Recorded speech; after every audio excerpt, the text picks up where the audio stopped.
ವಿರುದ್ಧ ಮೂಡ ಹಗರಣದ ತನಿಖೆ ಚುರುಕುಗೊಂಡಿದೆ. ಈಗ ಸಚಿವ ಭೈರತಿ ಸುರೇಶ್ ಅವರ ಬುಡಕ್ಕೇನೆ ಮೂಡ ಬಿಸಿ ತಟ್ಟ.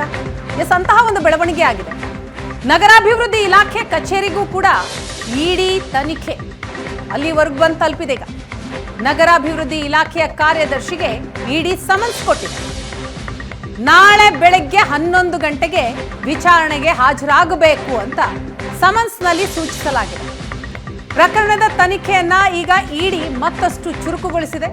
ನಗರಾಭಿವೃದ್ಧಿ ಇಲಾಖೆಯಲ್ಲಿ ಮೂಡ ಬರೋದ್ರಿಂದ ಸಮನ್ಸ್ ಕೊಟ್ಟಿದೆ. ದಾಖಲೆಗಳ ಸಮೇತ ನಾಳೆ ವಿಚಾರಣೆಗೆ ಹಾಜರಾಗಬೇಕು ಅಂತ ಸೂಚನೆಯನ್ನ ಕೊಟ್ಟಿದೆ. ನಗರಾಭಿವೃದ್ಧಿ ಇಲಾಖೆ ಅಧಿಕಾರಿಗಳಿಗೆ ಇಡಿ ಈಗ ಸಮನ್ಸ್ನ ಮುಖಾಂತರ ಶಾಕ್ ಕೊಡ್ತಾ ಇದೆ.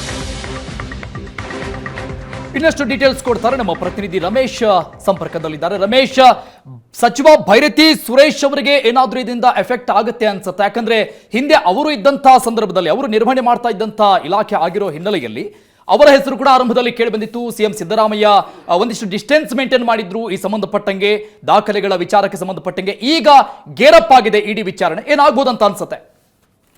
ಅರುಣ್, ಮೂಡಾದಲ್ಲಿ ಸಿಎಂ ಪತ್ನಿಯವರಿಗೆ 14 ಸೈಟ್ ಕೊಟ್ಟಿರುವಂತ ವಿಚಾರಕ್ಕೆ ಸಂಬಂಧಪಟ್ಟಂತೆ ಇಡಿ ಒಂದು ಪ್ರಕರಣವನ್ನು ದಾಖಲು ಮಾಡಿಕೊಂಡು ತನಿಖೆಯನ್ನ ಮಾಡ್ತಾ ಇರುವಂತದ್ದು. ಅಂದ್ರೆ ಈ ಪ್ರಕರಣಕ್ಕೆ ಸಂಬಂಧಪಟ್ಟಂತೆ ದೂರುದಾರರು ಕೊಟ್ಟಂತ ಒಂದಷ್ಟು ಮಾಹಿತಿಗಳು ದಾಖಲೆ ಇಟ್ಟುಕೊಂಡು ಎಲ್ಲರನ್ನೂ ಕೂಡ ಕರೆದು, ಅದರಲ್ಲಿ ವಿಶೇಷವಾಗಿ ಮೂಡಾದಲ್ಲಿ ಕೆಲಸ ಮಾಡ್ತಿದ್ದ ಅಧಿಕಾರಿಗಳು, ಅಧ್ಯಕ್ಷರುಗಳು ಸೇರಿದಂತೆ ಹಲವರನ್ನ ವಿಚಾರಣೆಗೆ ಒಳಪಡಿಸಿತ್ತು. ಅಂದ್ರೆ ಮೂಡ ನಗರಾಭಿವೃದ್ಧಿ ಇಲಾಖೆಯ ಅಂಡರಲ್ಲಿ ಬರೋದ್ರಿಂದ ನಗರಾಭಿವೃದ್ಧಿ ಇಲಾಖೆಯಿಂದಲೂ ಕೂಡ ಒಂದಷ್ಟು ಮಾಹಿತಿಯನ್ನು ಪಡ್ಕೊಳ್ಳುವಂತ ಕೆಲಸಗಳಿಗೆ ಮುಂದಾಗಿರುವಂತದ್ದು. ಇವತ್ತು ಇಡಿ ಅಧಿಕಾರಿಗಳು ವಿಧಾನಸೌಧದಲ್ಲಿರುವಂತಹ ನಗರಾಭಿವೃದ್ಧಿ ಕಚೇರಿಗೆ ಆಗಮಿಸಿ ಅಲ್ಲಿ ಕಾರ್ಯದರ್ಶಿ ಅವರಿಗೆ ಒಂದು ನೋಟಿಸ್ ಅನ್ನ ಜಾರಿ ಮಾಡಿರುವಂತದ್ದು. ಜಾರಿ ಮಾಡುವ ಮೂಲಕ ಈ ಒಂದು ಹಗರಣಕ್ಕೆ ಸಂಬಂಧಪಟ್ಟಂತೆ ನಗರಾಭಿವೃದ್ಧಿ ಇಲಾಖೆಯಲ್ಲಿ ಯಾವೆಲ್ಲ ಮಾಹಿತಿಗಳಿದೆ, ದಾಖಲೆಗಳಿದೆ, ಸ್ಪೆಸಿಫಿಕ್ ಒಂದಷ್ಟು ದಾಖಲೆಗಳನ್ನ ನೀಡಬೇಕು ಅಂತ ಹೇಳಿ ಒಂದು ನೋಟಿಸ್ ಅನ್ನ ಸಮನ್ಸ್ ಅನ್ನ ಜಾರಿ ಮಾಡಿರುವಂತದ್ದು. ಇದಕ್ಕೆ ಖುದ್ದಾಗಿ ನಗರಾಭಿವೃದ್ಧಿ ಇಲಾಖೆಯ ಕಾರ್ಯದರ್ಶಿಯೇ ಖುದ್ದಾಗಿ ಹಾಜರಾಗಬೇಕು ಅನ್ನುವಂಥದ್ದನ್ನ ಸೂಚನೆ ಕೂಡ ಕೊಟ್ಟಿರುವಂತದ್ದು. ಹಾಗಾಗಿ ನಾಳೆ 11 ಗಂಟೆಗೆ ಅಧಿಕಾರಿಗಳು ಹೋಗ್ಬೇಕಾಗುತ್ತೆ.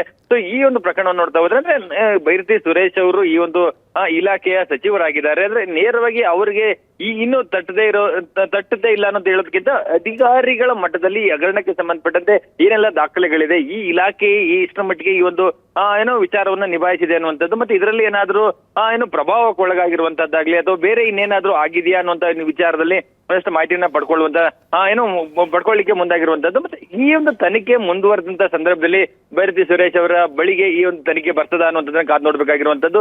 ಈ ನಿಟ್ಟಿನಲ್ಲಿ ಏನು ಸಮನ್ಸ್ ಅನ್ನ ನೀಡಿರುವಂತಹ ಅಧಿಕಾರಿಗಳು ಸ್ಪೆಸಿಫಿಕ್ ಆಗಿ ಅಂದ್ರೆ ಈ ಹಗರಣದಲ್ಲಿ ಇಲ್ಲಿವರೆಗೆ ನಡೆದಂತ ತನಿಖೆಯಲ್ಲಿ ಏನೆಲ್ಲ ಆಗಿದೆ ಅನ್ನುವಂಥದ್ದಕ್ಕೆ ಒಂದಷ್ಟು ಪಿಕ್ಚರ್ ಅನ್ನ ಪಡ್ಕೊಂಡಿರುವಂತದ್ದು. ಸೊ ಅದಕ್ಕೆ ಸಂಬಂಧಪಟ್ಟಂತೆ ಇನ್ನೊಂದಷ್ಟು ಹೆಚ್ಚಿನ ಮಾಹಿತಿಗಳನ್ನ ಇಲಾಖೆಯಿಂದ ಪಡ್ಕೊಳ್ಳಿಕ್ಕೆ ಮುಂದಾಗಿರುವಂತದ್ದು. ನಗರಾಭಿವೃದ್ಧಿ ಇಲಾಖೆಯ ಯಾವುದೇ ರೀತಿಯ ಡೈರೆಕ್ಷನ್ಸ್ ಇಲ್ಲದೆ ಮೂಡದಲ್ಲಿ ಯಾವುದೇ ರೀತಿಯಾದಂತಹ ಕೆಲಸ ಕಾರ್ಯಗಳು ಆಗುವಂತಹ ಸಾಧ್ಯತೆಗಳು ಕಡಿಮೆ. ಹಾಗಾಗಿ ಮದರ್ ಡಿಪಾರ್ಟ್ಮೆಂಟ್ ಏನಿದೆ ಅಂದ್ರೆ ಆ ನಗರಾಭಿವೃದ್ಧಿ ಇಲಾಖೆಯಿಂದ ಯಾವ ಸೂಚನೆಗಳು ಹೋಗಿತ್ತು, ಇದರಲ್ಲಿ ಯಾರು ಭಾಗಿಯಾಗಿದ್ರು, ಯಾರಿಗೇನ್ ಮಾಹಿತಿಗಳಿತ್ತು, ಏನಾದ್ರು ಒತ್ತಡಗಳಿದ್ವಾ, ಈ ಸಂಬಂಧಪಟ್ಟಂತೆ ಮಾಹಿತಿಗಳನ್ನ ಪಡ್ಕೊಳ್ಳಿಕ್ಕೆ ಮುಂದಾಗಿರುವಂತದ್ದು. ಹಾಗಾಗಿ ಅಧಿಕಾರಿಗಳು ನಾಳೆ ಹೋಗಿ ಅದು ಉತ್ತರವನ್ನು ಕೊಡಬೇಕಾಗುತ್ತೆ. ಮುಂದಿನ ಹಂತದಲ್ಲಿ ಇನ್ನು ಯಾವ ಹಂತಕ್ಕೆ ಹೋಗುತ್ತೆ ಅಂತ ಕಾದು ನೋಡಬೇಕಾಗಿರುವಂತಹದ್ದು. Arun, thank you Ramesh ಡೀಟೇಲ್ಸ್ಗೆ.